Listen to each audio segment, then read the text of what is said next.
atas kesempatannya. Salam kenal dok. Assalamualaikum warahmatullahi wabarakatuh. Bismillahirrahmanirrahim. Izin saya share screen.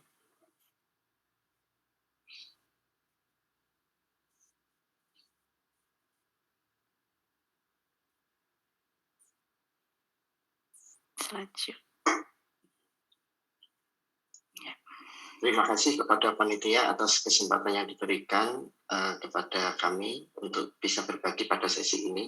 Saya akan membawakan corticosteroid in rheumatic disease, brain outflow. Ya, ini perkenalan, saya Nur Hasan Hakim Prabowo, saya staf rheumatologi di Departemen Penyakit Dalam Fakultas Kedokteran UNS. Kita tahu tentang steroid.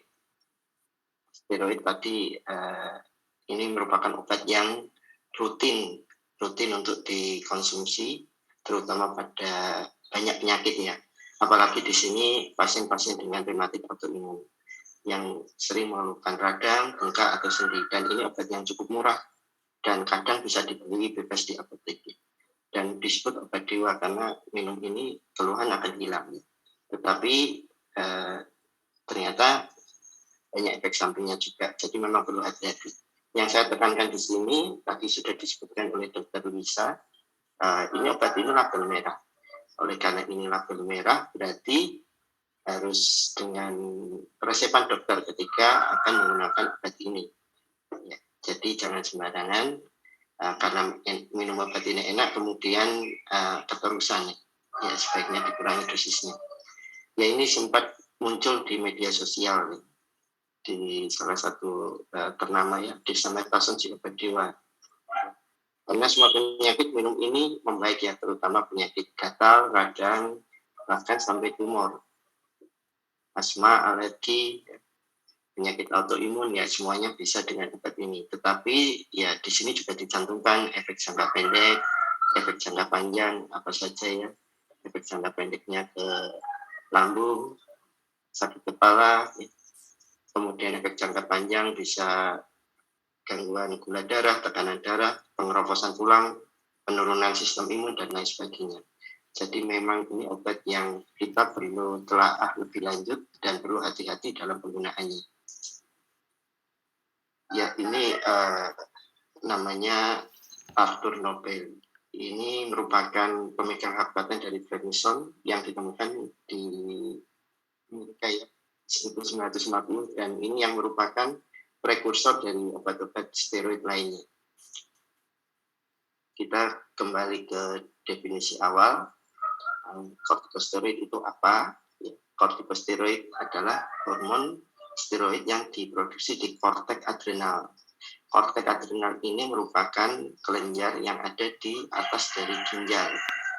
Ya, ada dua kelas utama yang perlu kita ketahui, yaitu glukokortikoid dan mineralokortikoid. Yang sering dipakai oleh kita glukokortikoid. Hormon ini, corticosteroid ini, terlibat dalam berbagai proses fisiologis, ya, respon stres, respon imun, radang atau inflamasi, metabolisme karbohidrat, protein, elektrolit, darah, dan juga mempengaruhi perilaku. Ya, ini tadi ada dua, glukokortikoid atau kita paling sering kita sebut kortisol. Ya, hormon kortisol ini berfungsi terhadap metabolisme karbohidrat, protein, lemak, dan reaksi peradangan dan sistem imun. Sekresi kortisol ini penting diketahui ya, bahwa ada namanya circadian rhythm, yaitu naik di waktu pagi dan akhirnya paling rendah nanti di malam hari. Produksi kortisol total sehari kurang lebih 20-30 mg. Akan tetapi kalau stres bisa meningkat 100-200 mg. Selain glukokortikoid atau kortisol, hormon yang dihasilkan kelenjar adrenal adalah mineralokortikoid. Nama lainnya adalah hormon aldosteron. Ini prekursornya adalah kortikosteron dan desoksikorton. Hormon ini mempengaruhi metabolisme garam dan air. Jadi cenderung menahan garam dan air sehingga istilahnya retensi, tubuh menjadi airnya lebih banyak. Ya, yang perlu dipahami di sini bahwa aldosteron mempunyai efek seperti glukokortikoid, tetapi kortisol juga memiliki efek mineralokortikoid. Jadi yang sering kita pakai itu kortisol atau glukokortikoid bisa menyebabkan gangguan metabolisme garam dan air juga. Ya, ini adalah sendi pada yang sehat dan sendi yang dengan radang. Ya. Penderita rheumatic disease atau rheumatic autoimun ya, sering terjadi radang pada sendi. Radang pada sendi ini untuk menyembuhkannya tentu saja dengan obat radang. Nah, obat radang salah satu yang paling poten adalah kortikosteroid, sehingga kortikosteroid ini sering dipakai untuk menyembuhkan radang sendi karena efeknya cepat dan segera membaik. Ya, efek farmakologi dari kortisol. Farmakologi itu efek terapi. Apa saja efeknya?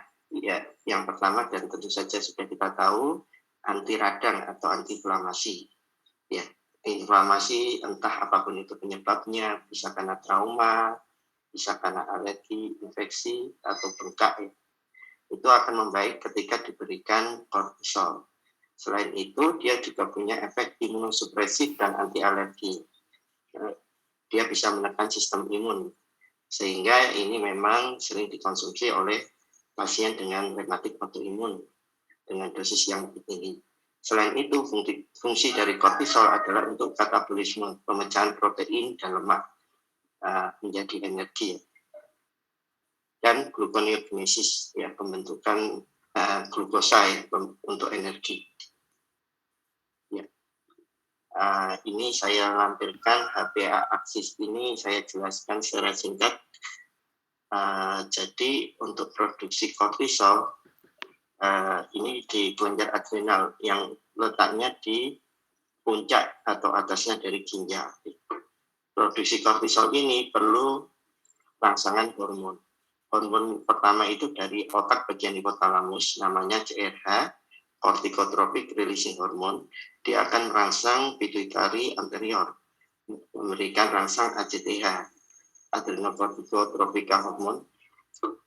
Nah, ACTH ini yang akan merangsang kelenjar adrenal untuk memproduksi kortisol. Ya. Nah, yang jadi titik tangkap di sini adalah kita lihat negatif ya, negatif efek negatif. Jika kortisolnya cukup, dia akan memberikan feedback negatif atau rangsang negatif pada hipotalamus dan pituitarinya. Dia akan memberikan ini kortisolnya sudah cukup, jangan produksi lagi, sehingga nanti hormon otak ini tidak diproduksi, sehingga tidak ada rangsangan produksi kortisol yang dari dalam tubuh. Ya. Dan ini pun akan terjadi ketika kita mengkonsumsi kortisol dari luar, baik itu dexamethasone, prednisolon. Ketika dari luar kita makan, maka kadar kortisol akan menumpuk dan memberikan feedback negatif ke otak, sehingga otak tidak akan mengeluarkan hormon yang merangsang kelenjar adrenal untuk memproduksi kortisol dari dalam tubuh. Implikasinya apa? Ketika kortisolnya kita stop, maka tidak ada produksi dari dalam tubuh, dan ini menyebabkan reaksi yang kurang nyaman untuk tubuh. Ya, ini adalah HPA aksis, ya, dan ini juga stres bisa memicu pembentukan kortisol, karena ini juga merupakan hormon anti stres. Nah, penting juga kita ketahui tentang irama sirkadian. Irama sirkadian kita lihat pada gambar yang kiri. Di bawah adalah menunjukkan jam, sedangkan kita lihat garis hijau ya. Kalau hijau tua itu hormon melatonin itu untuk tidur, sedangkan hijau muda itu yang kortisol. Kita fokus pada kortisolnya. Ternyata hormon kortisol itu dia naik turun setiap harinya, tergantung waktunya jam dari tubuh ya. Ketika paling rendah itu waktu subuh hari, waktu subuh paling rendah, dan mulai meningkat sekitar jam 6, atau meningkat ketika kita bangun membuka mata. kortisol itu akan meningkat, ya, dan mencapai puncak pagi menjelang siang, dan akhirnya setelah itu menurun sampai malam hari. Nah, kita tahu bahwa kortisol ini hormon anti radang. Hormon ini juga bisa menekan sistem imun dan tadi efek-efek baik lainnya. Nah, kita lihat di sisi sebelah kanan bagian atas, ternyata gejala nyeri sendi itu memang paling sering muncul di pagi hari karena di situ kadar kortisolnya paling rendah. Ya, sehingga ini juga nanti belum menjadi pengetahuan kapan kita sih minum obat steroid. Ya, dan ternyata memang ada yang bilang ketika kita bangun membuka mata itu mulai meningkat kortisolnya. Jadi jangan sampai kita terlambat untuk bangun. Ya. Kemudian gambar yang kanan bawah ini menunjukkan siklus normal kita. Siklus normal kita yang disesuaikan dengan sirkadian rhythm hormon kortisol ini. Dari gambar ini kita bisa melihat bahwa memang kalau bisa malam hari kita harus tidur. Karena ketika malam hari tidur itu menimbulkan keseimbangan hormon yang lebih baik. Dan siang kita aktivitas rutin. Sehingga jika kita tahu hal ini, maka ya terutama penderita penyakit, jangan sampai malamnya tidak tidur. Kalau malamnya tidak tidur, nanti keseimbangan hormonnya menjadi terganggu dan tidak baik. Ya, mungkin. Ya, ini tentang jenis glukokortikoid ya. Jenis glukokortikoid ada beberapa jenis kita bedakan menjadi kerja pendek, menengah, dan kerja panjang. Yang paling sering mungkin untuk pasien sering mendengarnya methylprednisolone dan dexamethasone. Ya, dexamethasone ternyata ini kerja panjang ya, kerja panjang. Jadi kalau dikonsumsi jangka lama efek sampingnya mungkin lebih banyak karena dia waktu paruhnya sampai 48 jam atau 2 hari ya. Sedangkan methylprednisolone ini cenderung kerja menengah, 12 sampai 36 jam waktu paruh biologisnya. Sedangkan yang kerja pendek misalnya kortison atau kortisol. Ya, ini jenis-jenis glukokortikoid. Ya, ini sebagai perbandingan. Ternyata memang dexamethasone itu kerjanya paling panjang ya, dan paling pendek ya kortison.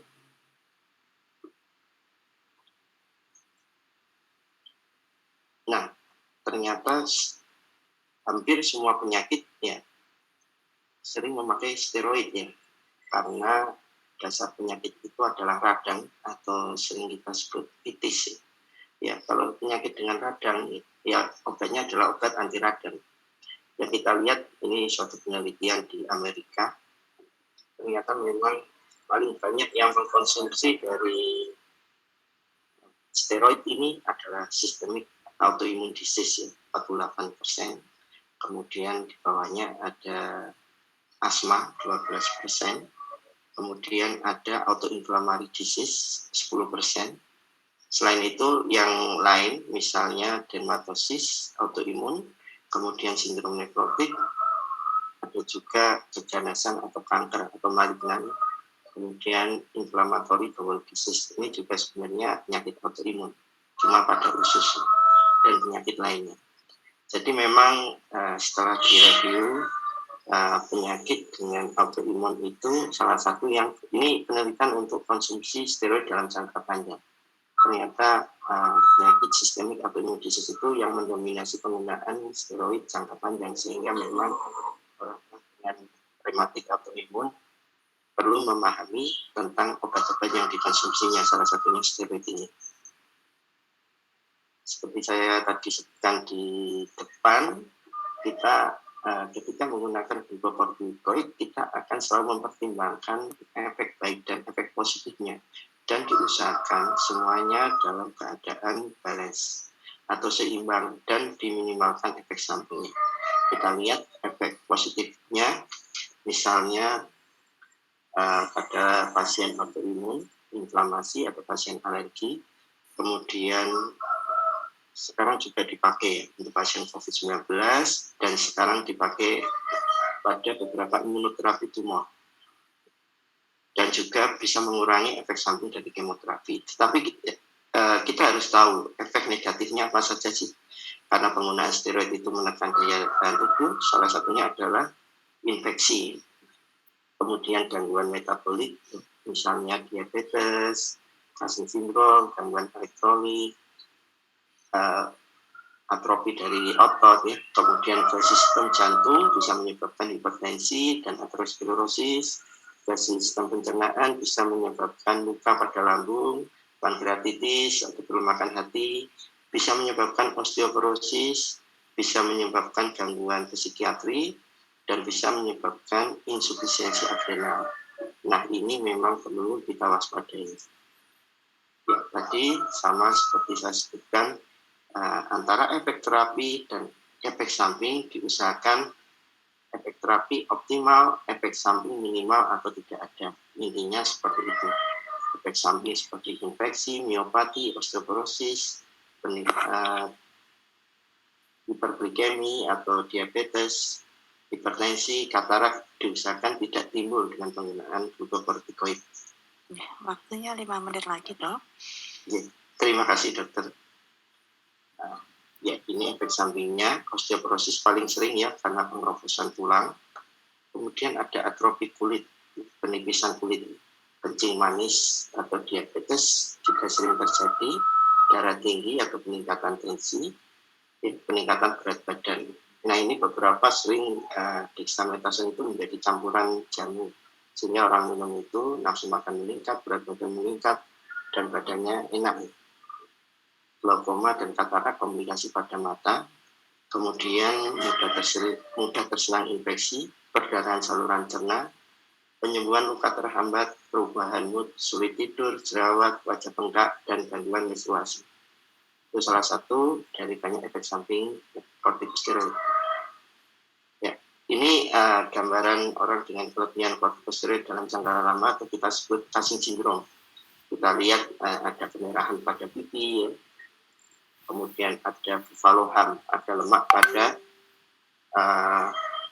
punuk bagian belakang, kemudian ada stretch atau ada kemerah. Stretch itu garis-garis pada perut. Ada pembulus abdomen, jadi abdomennya kayak menggantung gitu. Kemudian kaki dan tangan menjadi kecil, dan ada juga ini mudah lebam jika disentuh. Akan tetapi kita tidak boleh sudah tahu efek sampingnya terus memberikan obat mendadak. Ya, tadi saya sebutkan hal ini menyebabkan tidak punya kortisol di dalam tubuh. Namanya prednisone withdrawal syndrome, ya. Akan jadi pusing, lemah, nyeri sendi, nyeri otot, demam, penurunan tekanan darah, muntah, atau mual, ya. Jadi memang semuanya harus konsultasi dengan dokter yang merawat. Bagaimana? Apakah kita taruh dengan efek samping? Ya, tenang ya. Jika penggunaan kortikosteroid dalam waktu singkat dengan dosis yang tepat, kemungkinan timbul efek samping sangat rendah. Sedangkan pada penyakit yang menggunakan pengobatan kortikosteroid dosis tinggi atau jangka panjang, tentu dokter sudah memberikan penjelasan dan peringatan kemungkinan timbulnya efek samping sehingga dapat diantisipasi oleh pasien. Ya, ini tips-tipsnya. Ya, gunakan steroid sesuai indikasi dari dokter. Jangan mendiagnosis penyakit sendiri, jangan membeli obat tanpa resep dokter. Kemudian gunakan obat sesuai anjuran dokter. Sebisa mungkin pilihan steroid lokal, ya, jika penyakit lokal, misalnya asma, pakai steroidnya inhalasi atau sedot. Kalau kulit, kita pakai salep aja kalau bisa. Nah, ini tips-tips bagi penggunaan steroid, ya. Waspada terhadap efek samping yang mungkin timbul dengan melakukan cek kesehatan berkala, kontrol rutin berat badan, tekanan darah, gula darah, kepadatan tulang, kesehatan mata, ya itu misalnya, ya. Kemudian turunkan dosis sesuai anjuran dokter, jaga kebersihan diri dan lingkungan, serta jika mungkin pertimbangkan untuk dilakukan vaksinasi untuk menurunkan risiko infeksi. Selanjutnya, jika ada gangguan perut, maka bisa diminum bersama obat asam lambung. Kemudian hindari rokok dan alkohol selama pengobatan karena memperberat atau mempercepat timbulnya komplikasi. Kemudian konsultasikan dengan dokter terkait obat lain yang dikonsumsi selama pengobatan kortikosteroid untuk mengantisipasi reaksi antar obat dan efek samping. Anjuran untuk aktivitas fisik rutin dan teratur, misalnya jogging, bersepeda, dan berenang, jaga asupan kalsium 1000 mili sampai 1500 mg per hari, berjemur di bawah sinar matahari untuk menurunkan risiko efek samping osteoporosis, diagnosis dini, komplikasi dan efek samping, hindari defisiensi vitamin D. Ya, kalau perlu rutin periksa vitamin D, kalau rendah nanti bisa minum suplemen vitamin D. Dan usahakan penggunaan kortikosteroid dosis terendah dan waktu sesingkat mungkin. Ya, ini akhir rekomendasinya. Steroid merupakan obat yang sering dipakai pada penyakit rematik autoimun. Penggunaannya harus sesuai anjuran dokter dan diusahakan memakai dosis minimal dan sesingkat mungkin dengan daya terapi optimal untuk menghindari efek samping. Terima kasih. Demikian yang saya sampaikan. Ya, memang glukokortikoid kita harus seimbang sehingga tidak timbul efek samping dan mendapatkan efek terapi yang optimal. Terima kasih. Waktu kami kembalikan pada Dr. Heri. Baik, terima kasih Dr. Nur Hasan. Oke. Kita masuk ke sesi diskusi. Ternyata ini ada beberapa yang ingin menanyakan secara langsung ya dari Bu Evi Andriani. Kami persilahkan, monggo Bu. Kami undang kembali untuk Dr. Lisa dan Dr. Dwi, monggo bergabung kembali. Monggo Bu Evi. Selamat pagi dokter, Bapak Ibu dokter, selamat pagi. Perkenalkan saya Evi Andriani, merupakan ketua komunitas sahabat autoimun Sumut di Medan. Saya memiliki 2 pertanyaan, boleh ya dokter ya, kepada Bapak Ibu dokter. Yang pertama, ibu saya di Medan 1 bulan yang lalu kena COVID-19. Beliau merupakan pasien rheumatoid arthritis. Nah, setelah 2 minggu isoman, beliau mengalami namanya batuknya tidak sembuh. Jadi saya meminta ibu saya, kebetulan saat ini saya di Depok, jadi tidak bersama ibu saya. Saya meminta ibu saya datang ke rumah sakit dan memeriksakan dirinya. Ternyata ketika di ronsen, paru-parunya itu ada bercak putih. Lalu dokter menyarankan untuk rawat inap. Setelah 1 minggu rawat inap, beliau disuruh pulang, dan saya sebenarnya bilang kepada beliau sebelum pulang cek paru-parunya dulu, tapi dokter parunya tidak mengizinkan, kata gitu, sudah pulang aja Bu, nanti 2 minggu lagi kontrol. Nah, ketika 2 minggu lagi ibu saya kontrol, ternyata dokter juga tidak mengizinkan untuk cek paru-paru ibu saya, gitu dok. Lalu sekarang ini sudah 1 minggu ibu saya tidak bisa tidur, begitu dok. Jadi saya bilang sama ibu saya, ya udah mah, hari Senin mama kontrol aja ke dokter rheumatologi, tidak usah dulu ke dokter paru-paru. Saya bilang tidak usah dulu kontrol ke rumah sakit, saya bilang kayak gitu. Nah, yang harus dilakukan ibu saya apa ya dok? Apakah sebelum ibu saya kontrol ke dokter rheumatologi, dia harus cek paru-paru terlebih dahulu, atau langsung ke dokter rheumatologi aja untuk kontrol? Itu yang pertama ya dok ya. Pertanyaan saya kedua, saya sendiri juga merupakan pasien autoimun ITP. 18 Juli kemarin saya kena COVID, sudah 11 tahun, alhamdulillah saya remisi. Tapi setelah 11 tahun itu, setelah kena COVID, dua bulan kemudian atau sekarang ini, saya mengalami gejala nyeri di jari-jari dan pembengkakan di bawah jari-jari saya itu dok, itu sendi-sendinya. Lalu tiba-tiba juga panggul saya, antara panggul dan pinggang itu sangat sakit dok, sakit banget. Saya nggak pernah yang namanya 11 tahun itu mengalami hal seperti itu. Dan tulang ekor saya yang bawah itu juga sakit banget. Apakah saya juga menderita penyakit rheumatoid arthritis dok, gitu seperti ibu saya? Ataukah ini akibat efek samping dari COVID-19? Nah, saya rencananya hari Selasa juga akan kontrol juga ke dokter rheumatologi yang ada di sini. Mohon bimbingannya dok, apa yang harus saya lakukan gitu. Terima kasih dokter. Mungkin ini lebih ke Dokter Dwi ya, monggo Dokter Dwi. Terima kasih atas pertanyaannya Bu Evi di Medan. Ini saya senang sekali moderatornya Dr. Heni, pakar paru, nanti akan membantu menjawab begitu ya. Ya, memang bicara COVID, kita sepertinya ini ilmu yang baru dan bukan hal yang sederhana memang. Dan sepemahaman saya, kebetulan saya juga merawat pasien-pasien COVID, memang pasca COVID ini sekali menimbulkan gejala sisa yang tidak bisa segera hilang, istilahnya prolong COVID begitu ya, apakah batuk, apakah ngilu-ngilu begitu. Nah, kalau yang tadi pertanyaannya, apakah perlu ronsen dok? Seringkali gambaran lesi pada paru-paru akibat COVID ini tidak bisa segera menghilang, sehingga pastinya ronsen bukan sebagai tolak ukur pertama untuk mengatakan bahwa ada perbaikan atau perburukan kalau pasien pasca COVID. Mungkin nanti Dr. Heni akan melengkapi bagaimana sebetulnya evaluasi pada kondisi tersebut. Mungkin saya lebih menyoroti ke kondisi rematiknya ya. Nah ini yang perlu kita tahu bahwa memang COVID ini sekarang banyak ada hal baru yang perlu kita sampaikan, bahwa COVID pun memiliki mekanisme yang mirip-mirip dengan autoimun. Kadang beberapa pasien pun kemudian membangunkan penyakitnya atau bahkan muncul kondisi baru, sehingga perlu untuk evaluasi penyakit rematiknya. Saya tidak tahu apakah ibu ini rematik ini sudah remisi dengan obat atau betul-betul tanpa obat, tapi perlu dievaluasi kembali dan sehingga tahu kapan mulai dimasukkan obat lagi. Semua ada tata caranya. Ini yang ingin saya sampaikan. Mungkin dari saya itu dulu Dr. Heni. Mungkin yang masalah parunya nanti mohon bantuannya Dr. Heni. Terima kasih dok. Jadi memang mayoritas pasien post COVID itu mengalami satu gejala yang namanya post acute COVID syndrome, dan ini bisa berlangsung sampai 3 bulan atau bahkan 6 bulan.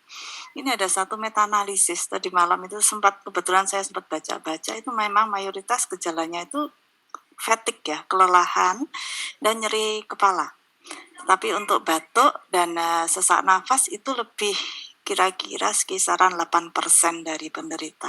Ini bisa berlangsung 3 bulan, 6 bulan, atau bahkan bisa long term, seperti itu. Nah, kita harus lihat dulu ini nanti, monggo kembali lagi ke dokter, sebenarnya batuk dan sesak nafasnya ini related proses yang mana dulu dari COVID-nya. Ini kalau hanya kita lihat saja nggak bisa, kita harus konsul dulu ke dokter sehingga nanti obatnya bisa disesuaikan, seperti itu. Ya, karena kalau post-COVID itu memang kita tidak selesai mondok, selesai enggak, tetapi biasanya ada gejala-gejala ini yang harus ditangani, dan ini yang saat ini di-endorse ke BPJS untuk bisa di-cover. Ya, jadi kita tahu bahwa gejala COVID itu banyak sekali, semua organ bisa terkena. Ya, kebetulan saja ini ada batuk dan sesak nafas tadi. Ya. Monggo kembali lagi ke dokter untuk di-assess ya, artinya ini butuh obat yang mana. Satu, simptomatik untuk meredakan gejala, kemudian yang kedua untuk dilihat apakah ini atau proses gangguan dari sistem kekentalan darahnya, atau bahkan fibrosis dari parunya. Mungkin itu jawaban dari saya. Monggo kembali lagi ke dokter parunya untuk di-assess. Mungkin itu. Sami-sami. Kemudian yang kedua ini ada Bu Leli Dewi. Monggo kami persilahkan.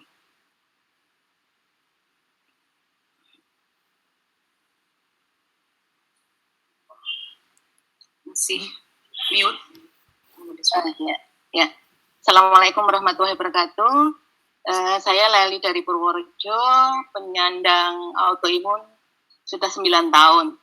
Di awal itu diagnosanya adalah RA, kemudian seiring berjalannya waktu banyak gejala yang muncul, akhirnya dokter Didi waktu itu mendiagnosa lupus, dikombinasi lupus dan RA nih. Nah, banyak sekali persendian-persendian saya yang sudah rusak, termasuk di leher ini. Saya sudah ganti sendi 2, di sendi ke 5 dan ke 6.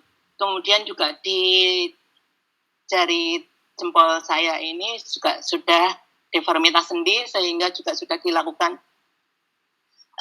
penyambungan antar kedua tulang. Saat ini yang sangat mengganggu adalah nyeri di panggul. Nyeri di panggul, saya juga rutin kontrol ke ortopedi juga. Di sana memang sudah menunjukkan adanya gambaran RA, tetapi dokter mengatakan itu belum indikasi untuk dioperasi. Nah, bulan yang lalu, bulan Agustus awal itu saya flare, kemudian dosis metilnya naik. Nah, seiring dengan dosis metil naik ini, sekarang badan merasa seperti bengkak ya, bengkak ini, pipi juga tembem, perut membesar, kaki juga bengkak semuanya. Nah, itu kalau misalnya gejala sudah agak berkurang, apakah boleh metilnya diturunkan dari sedikit? Apakah saya harus kontrol lagi seperti itu? Kemudian untuk nyeri panggul ini, padahal kan dokter sudah mewanti-wanti tidak boleh berat badannya sampai naik karena akan memperberat kerja yang di daerah panggul. Nah, padahal seiring dengan berjalannya waktu, tadi mengkonsumsi metil yang dosis tinggi menyebabkan juga badan jadi membesar ya. Dalam 2 bulan ini saya naik 4 kilo. Bagaimana solusinya dokter? Itu saja yang saya tanyakan. Terima kasih. Assalamualaikum warahmatullahi wabarakatuh. Ya, waalaikumsalam warahmatullahi wabarakatuh. Mungkin ini ke Dokter Lisa dan Dokter Nur Hasan. Monggo, Dok. Terima kasih dokter. Betul. Apa dokter Nur Hasan dulu? Monggo dokter, enggak apa-apa. Oh ya, kan bahas mengenai nyerinya dulu ya. Terima kasih dokter Heni. Selamat siang Mbak Leli Dewi. Dulu kita sering ketemu ya di Poliremato ya. Jadi Mbak Leli Dewi ini adalah pengidap lupus. Lupus itu adalah gabungan antara artritis reumatoid dan lupus. Jadi yang jadi masalahnya untuk Mbak Leli Dewi ini adalah lehernya sakit, kemudian sudah ganti sendi, kemudian ada deformitas sampai mengalami operasi untuk menyambung. Kemudian ada nyeri panggul. Untuk nyeri panggulnya memang sudah ke ortopedi. Mungkin kita mesti harus tahu juga nyeri panggulnya itu disebabkan karena RA-nya atau mungkin bisa terjadi suatu avaskular nekrosis. Karena pada pasien-pasien yang sudah mengalami nyeri sendi kemudian mendapatkan steroid jangka panjang, kadang-kadang ada terjadi itu aliran darah ke sendi panggul itu berkurang. Kemudian bisa terjadi peradangan di sana sehingga bisa terjadi pengkerutan dari sendi panggul itu. Kalau memang sudah terjadi avaskular nekrosis, memang pengobatannya memang agak berbeda dengan nyeri akibat RA biasa. Mungkin bisa ditambahkan obat-obatan untuk mengeluarkan aliran darah, bisa diberikan obat-obatan juga untuk menguatkan tulang, misalnya bifosfonat dan lain-lainnya.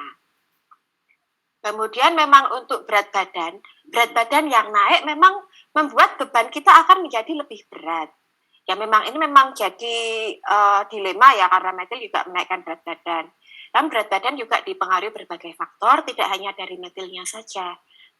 Mungkin perlu dievaluasi lagi, mungkin kontrol di Poliremato, adakah faktor-faktor lain yang dapat menaikkan berat badan selain dari metilnya itu. Misalnya dari fungsi tiroidnya bagaimana, kemudian dari makanannya sendiri bagaimana, itu. Kemudian kita juga menangani nyeri sendinya ini secara komprehensif. Jadi mungkin karena Bu Leli Dewi mungkin juga sudah dari bagian rehabilitasi medik juga sudah pernah dapat terapi ya. Tentu saja untuk itu diteruskan, jadi penanganannya bisa lebih menyeluruh. Begitu mungkin. Terima kasih. Monggo, Dokter Nur Hasan.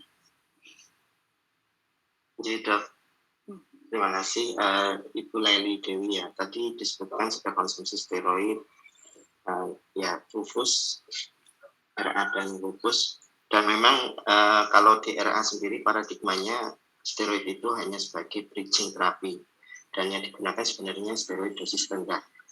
Nah, sebenarnya kalau kita ikut guideline dari rheumatologi, di mana misalnya tadi disebutkan ada gangguan sendi, ada terutama mungkin panggul, berarti ada faktor prognosis buruk. Mungkin salah satunya kerusakan sendi yang awal.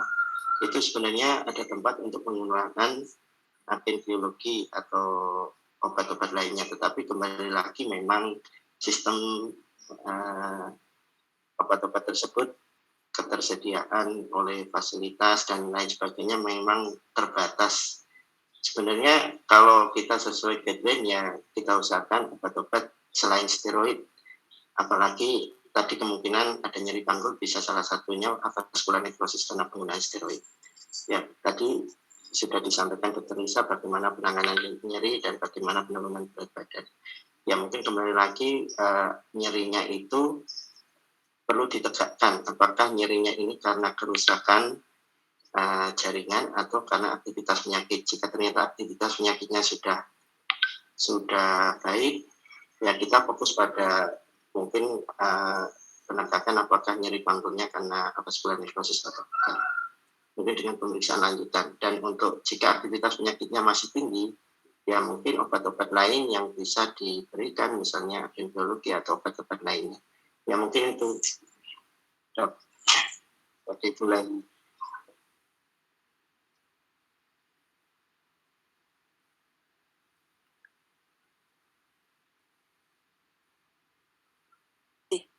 Terima kasih, Dok. Kita masuk ke resen yang ketiga. Ini ada Bu Vivi Sylvia Anggara. Untuk sesi live ini kami batasi untuk 3 peserta dulu.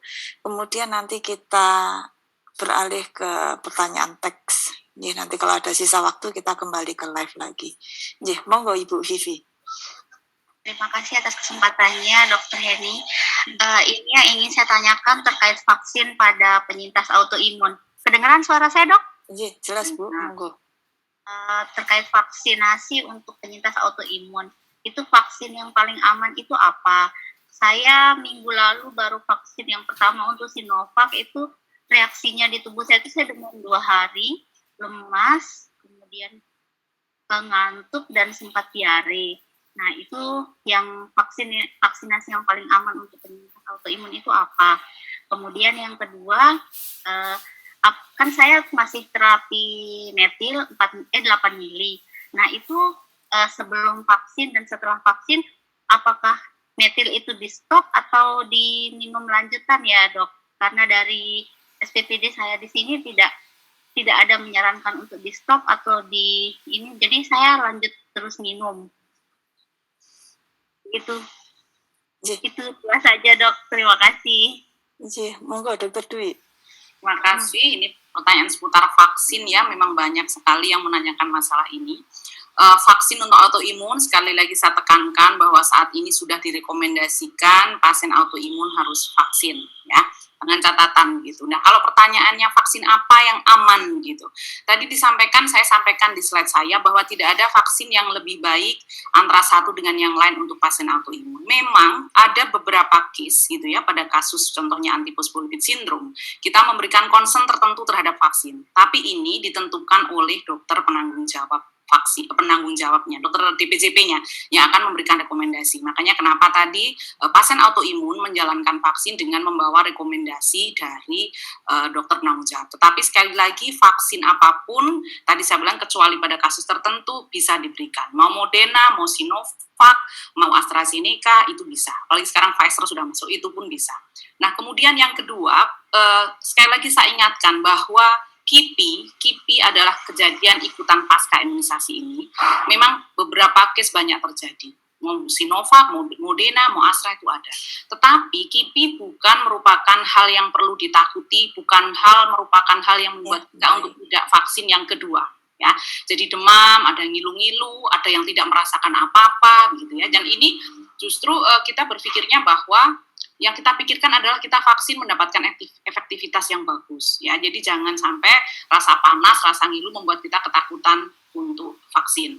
Nah, kemudian pada penggunaan obat-obat tertentu, ini pertanyaan bagus sebetulnya ya. Tadi nggak sempat saya sampaikan bahwa pada pasien-pasien autoimun yang mengkonsumsi obat-obat imunosupresan begitu ya, memang ada aturannya. Tetapi untuk metil tetap dilanjutkan, tidak ada aturan penggunaannya. Tetapi perlu saya sampaikan di sini pada beberapa kasus yang menggunakan imunosupresan seperti methotrexate, mau imuran atau apa, itu ada tata caranya. Sering kita tunda 1 minggu setelah vaksin. Jadi 1 minggu setelah vaksin obat kita hentikan, kemudian kita berikan lagi. Tetapi lagi-lagi itu direkomendasikan oleh dokter, gitu ya. Tapi biasanya kita berikan seperti itu. Sedangkan untuk metil tidak ada perubahan. Jadi sebelum maupun setelah vaksin tetap diminum. Mungkin demikian, Dr. Heni. Terima kasih Dr. Dwi. untuk pertanyaan live kami batasi untuk 3 peserta dulu karena kita lihat bahwa banyak sekali chat yang masuk. Untuk itu kami kompilasi dulu untuk pertanyaannya. Ya, ini ada satu pertanyaan. Tak tutup ya. Untuk Dr. Dwi dari Bu Wahyudianawati. Untuk autoimun yang disertai antifosfolipid sindrom, saya pernah mendengar sebaiknya vaksin Moderna. Apakah itu benar ya dokter? Lalu apa efeknya jika vaksin yang merek lain, misalnya Sinovac? Saya rasa tadi ini sudah dijawab, ya. Kita lewati dulu. Ini ada Bu Teti Indriati dari Bandung. Izin bertanya, Dok, saya pernah membaca bahwa pasien autoimun tidak boleh sembarangan meminum vitamin atau suplemen. Mohon penjelasan vitamin atau suplemen apa yang tidak boleh dikonsumsi oleh pasien autoimun. Matur nuwun. Monggo Dokter Dwi, seperti ini. Terima kasih Dr. Heni. Mungkin pertanyaan yang kedua mengenai vitamin dan suplemen ini ya. Kita kembalikan ke permasalahan dasarnya ya, bahwa pasien autoimun ini memang membutuhkan nutrisi yang cukup begitu. Sehingga seringkali memang saya bisa memahami banyak teman-teman mungkin yang saya ingin mendapatkan bagaimana supaya sehat saya mendapatkan suplemen ini dan itu. Nah, memang yang selangkali kita tidak sarankan adalah suplemen yang sifatnya menaikkan sistem imun. Jadi seringkali ini menaikkan sistem imun loh, gitu ya. Seperti contohnya Echinacea seperti itu, yang seringkali tidak kita sarankan karena kita tidak tahu bagaimana efek ke dalam pada pasien ini, karena pasien ini adalah seorang penderita autoimun. Sedangkan untuk vitamin sendiri, memang beberapa rekomendasi vitamin D begitu bisa kita sarankan. Tetapi sebetulnya yang kita cari salah satunya adalah juga vitamin sebagai antioksidan. Contoh pada saat pandemi begini, kadang-kala kita mengkonsumsi vitamin C, kita mengkonsumsi zinc begitu. Tetapi yang perlu diingat adalah bahwa pasien-pasien autoimun ini mengkonsumsi obat. Ya, seringkali beberapa obat tadi mungkin kalau masih menggunakan metil atau menggunakan antiinflamasi, seringkali perut ini bermasalah. Ya, nah ini harus hati-hati. Jangan sampai kita justru minum vitamin tapi perut kita bermasalah sehingga malah kita nggak mau makan ataukah kondisi perut kita sakit. Jadi jangan sampai berpikir bahwa dengan minum vitamin ini kemudian segalanya. Tapi justru kembalikan kebutuhan dasar kita bahwa kita harus makan yang sehat. Dan itu mungkin yang perlu saya sampaikan, Dr. Heni. Kira-kira ada pengaturan waktunya enggak ya dok? Artinya obat yang inti untuk rematiknya kapan, kemudian vitamin itu diminum kapan, kira-kira ada pengaturan enggak ya supaya tidak terjadi suatu gejala misalnya seperti mual atau mungkin nyeri ulu hati seperti itu dok? Ya, betul Dr. Heni. Seringkali kan pasien autoimun ini memang meminum obat tidak cuma 1-2 ya. Jadi memang alangkah baiknya begitu ya supaya perut ini juga tidak bermasalah begitu. Kalau memang ada beberapa obat mungkin memang yang harus pagi. Contohnya misalnya kita menggunakan metilprednisolon pagi begitu. Kemudian ada obat lain akhirnya ya harus kita pindah begitu ya, kita pindah misalnya pagi sudah ada beberapa obat, kita jeda, kita berikan vitamin di siang hari atau mungkin malam hari. Nah, untuk malam hari pun kita juga lihat-lihat vitamin apa yang kita minum. Kalau misalnya kita mengkonsumsi vitamin C, tentunya kita harus hati-hati pada malam hari kalau saat perut kosong. Nah, ini mungkin yang perlu dipertimbangkan. Tapi artinya obat utama dulu diutamakan, karena obat utama ini yang sebisa mungkin jadwalnya tepat ya, jadi 24 jam sebisa mungkin tepat gitu ya, jangan berpindah-pindah. Nah, kemudian sebagai suplemen ini sebagai tambahan yang kita letakkan di mana kita tidak banyak mengkonsumsi obat. Mungkin begitu, Dr. Terima kasih Dr. Dwi. Kita kembali ke chat pertanyaan. Ini ada pertanyaan dari Bu Evi Andriani, Depok. Ibu saya merupakan pasien rheumatoid arthritis. 1 bulan lalu kena COVID, sudah isoman 2 minggu, kemudian batuk nggak kunjung sembuh. Akhirnya ke rumah sakit dan rawat inap. Ketika ronsen ada bercak putih. Saya rasa ini sudah ya, kita bisa skip. Ya. Mungkin pertanyaan selanjutnya. Ini untuk Dr. Lisa. Ini ada Bu Widya dari Boyolali. Saya sejak sakit autoimun sering mengalami peradangan di beberapa bagian tubuh dan merasa sakit semua. Apakah kalau saya lepas obat peradangan bisa sembuh? Mungkin itu, monggo Dr. Lisa. Terima kasih dok. Pertanyaannya, sebentar, saya buka dulu. Apakah bisa sembuh ya itu ya dengan lepas obat? Obat. Jadi memang sebetulnya obat itu ditujukan supaya kita mencapai keadaan remisi. Remisi itu adalah keadaan di mana aktivitas penyakitnya itu tidak ada. Jadi tidak dapatkan nyeri sendi, kemudian juga tidak dapatkan pembengkakan. Ada pasien-pasien yang bisa mengalami remisi tanpa obat. Ada juga pasien-pasien yang mengalami remisi, tapi masih dengan obat-obatan. Jadi memang peradangan itu akan dikendalikan dengan obat-obatan ya tadi yang kita sudah membicarakan. Dan kalau lepas obat, memang harus dengan petunjuk dokter. Kalau kita melepas obat sendiri, tadi Dokter Hasan juga sudah cerita ya, misalnya steroid, itu dilepas bisa terjadi withdrawal. Kalau imunosupresan memang juga bisa kita akan melepasnya pelan-pelan juga. Kita melihat kondisinya. Apakah dengan dikurangi dosisnya, itu nanti akan bisa tetap baik atau tidak. Sebetulnya kalau peradangan bisa sembuh, bisa dengan obat-obatan anti radang tadi. Untuk lepas obat, memang kita mesti evaluasi. Kalau dengan obat tanpa obat juga sudah baik, kita tentu saja tidak membutuhkan obat. Tapi tentu saja perlu dikonsultasikan dengan dokter yang merawat. Jangan menyetop obat sendiri. Demikian. Terima kasih. Terima kasih Dokter Lisa. Saya rasa cukup jelas ya. Kita kembali ke pertanyaan. Ini ada dari Pak Adi Lombok. Ibu saya sering mengeluh tangannya sakit lalu diperiksa ke dokter dikatakan rematik autoimun.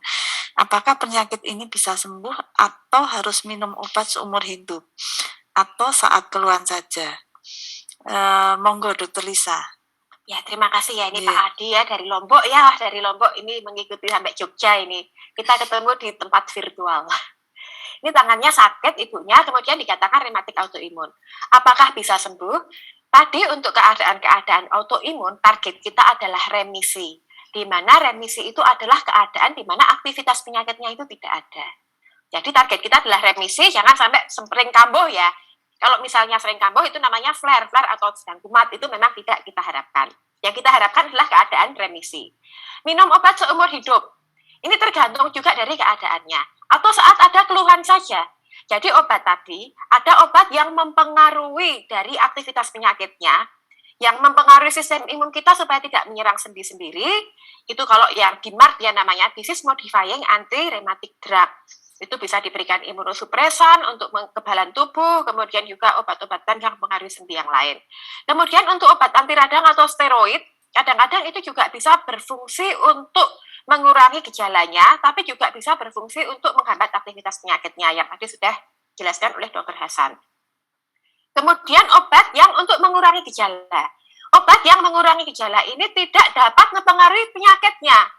Jadinya kalau untuk obat yang untuk mengurangi gejala digunakan hanya pada saat ada keluhan. Gitu. Kalau untuk imunosupresan mungkin kita atau obat anti rematik bisa digunakan lebih jangka yang panjang. Demikian, terima kasih. Terima kasih Dokter Lisa.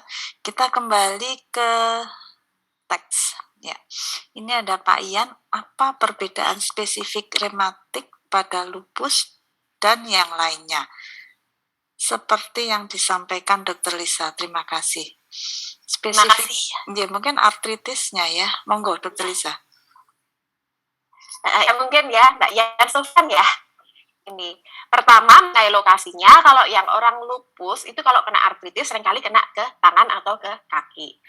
Kemudian apabila dibandingkan dengan osteoartritis, ini juga penyakit rematik ya. Cuma osteoartritis atau pengapuran itu adalah penyakit rematik karena degeneratif. Degeneratif itu adalah bisa karena usia sehingga kerusakannya bisa terjadi.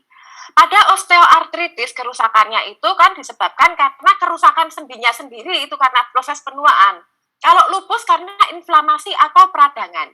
Dimana kalau pada OA itu lebih banyak kekakuan, kemudian juga krepitasi atau waktu digerakkan itu bunyi letak-letak gitu ya terasa. Kalau pada lupus, kalau inflamasi tentu saja dengan ciri-ciri inflamasi yang lain.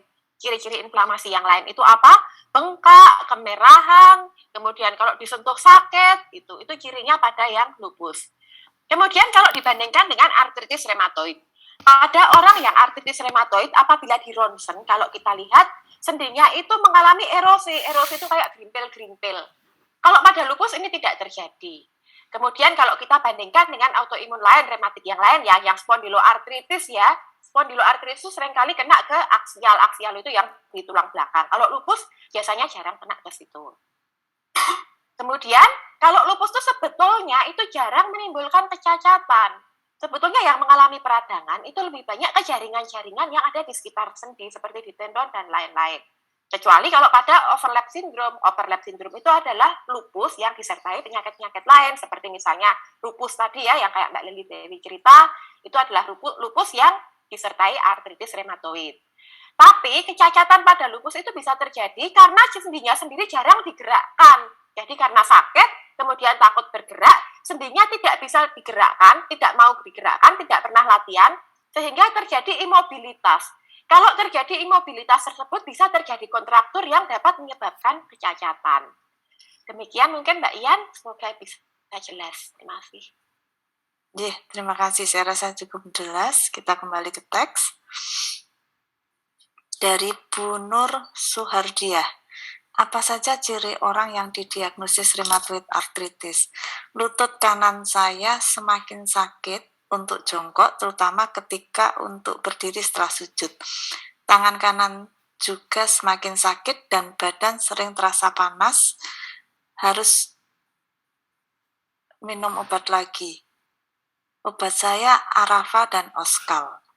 Mungkin ini Dokter Lisa. Monggo, Dok. Ya, terima kasih sekali ya Bu Nur Suhardiah ya. Ini Bu Nur Suhardiah sudah mendapatkan obat Arafa dan Oskal. Jadi Arafa itu merupakan obat rematik juga. Jadi dia merupakan obat disease modifying anti rematik drug. Kalau sudah dapat Arafa, biasanya memang sudah tegak artritis reumatoid. Kemudian lututnya semakin sakit waktu jongkok, terutama setelah berdiri atau sujud. Nah, kita lihat juga dari lututnya itu apakah benar-benar murni hanya artritis reumatoid atau ada konkomitan atau bersamaan dengan osteoartritis. Itu mesti kita lihat. Kalau misalnya pertanda peradangannya itu masih dominan, lah kita mesti mengobati peradangannya itu. Tapi kalau sudah terjadi suatu kerusakan, itu berarti kan kita tidak mengatasi peradangannya. Yang kita atasi adalah kerusakannya. Itu tentu saja obatnya akan berbeda. Rehabilitasinya juga akan bisa dilakukan lagi. Tapi selama masih peradangan, kemudian aktivitas penyakit masih tinggi, yang ditandai dengan adanya CRP atau LED masih tinggi, kemudian masih terdapat bengkak-bengkak yang panas itu ya di rada hangat, itu berarti obatnya rematik mesti perlu ditingkatkan lagi. Seperti Dokter Hasan yang tadi cerita, kalau dengan obat-obatan rematik yang diminum itu belum mempan, kemungkinan bisa kita gunakan agen biologis. Agen biologis itu macam-macam, bisa anti-interleukin 6, bisa anti-TNF-alpha, macam-macam ya itu. Jadi itu bisa kita berikan kalau aktivitas penyakitnya belum teratasi. Tapi kalau misalnya itu karena kerusakan atau damage, tentu saja kita menangani kerusakan itu dengan rehabilitasi, kemudian kita berikan obat-obatan untuk mengurangi rasa sakit. Demikian, terima kasih. Terima kasih. Saya rasa cukup jelas. Kita kembali ke teks.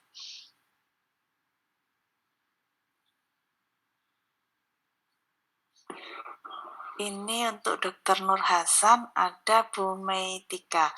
Mohon izin bertanya, bila badan sering pegal tetapi bukan karena autoimun, apakah pemberian steroid apakah berguna? Monggo Dr. Nur Hasan. Terima kasih Bu Meitika atas pertanyaannya. Memang untuk penggunaan steroid digunakan untuk anti radang dan anti inflamasi.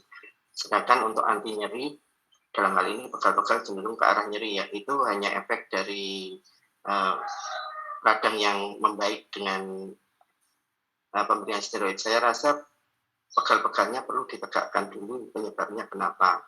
Karena pegal-pegal banyak penyebabnya, bisa karena radang, bisa karena penyebab lainnya. Dan jika penyebab dari pegal-pegal tersebut ternyata ada radang sendi, ya mungkin dengan pemberian steroid agak membaik, tetapi bukan obat utama. Kalau ada nyeri ya kita fokus untuk tata laksana nyerinya, seperti tadi disampaikan Dr. Lisa. Tapi kalau pegal-pegalnya ini radang atau ada autoimun, ya ada perbaikan dengan steroid. Jadi kembali lagi kita harus tegakkan diagnosisnya apa dulu. Dan mungkin bisa konsultasi ke dokter untuk lebih lanjut penyebab dari pegal-pegal tersebut.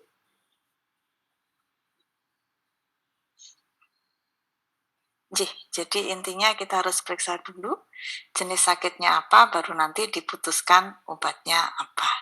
Gitu.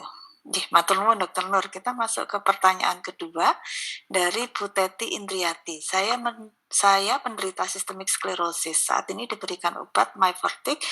Apakah Myfortic termasuk ke dalam jenis obat kortikosteroid? Terima kasih. Monggo Dokter Nur. Terima kasih Dokter Eni, Mbak. Tadi pertanyaan tentang Myfortic. Myfortic itu jenis DMAT. Itu asam mecomephotyl acid ya, MMA. Nah, ini bukan jenis steroid, bukan kortikosteroid, tetapi jenis imunosupresan dan masuk golongan DMAT. Fungsinya untuk menekan daya tahan tubuh sehingga autoimunnya bisa terkontrol dan remisi. Ya. Jadi bukan golongan steroid untuk Myfortic ini. Nah, kemudian tadi di bawahnya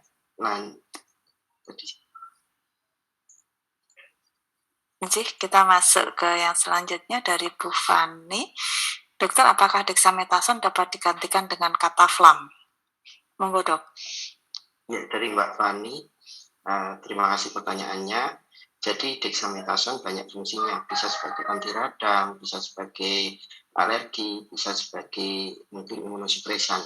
Sedangkan Cataflam di sini fungsinya sebagai anti nyeri dan anti radang. Jika ternyata konsumsi dexamethasone karena radang, ya ada tempat kalau kita berikan Cataflam.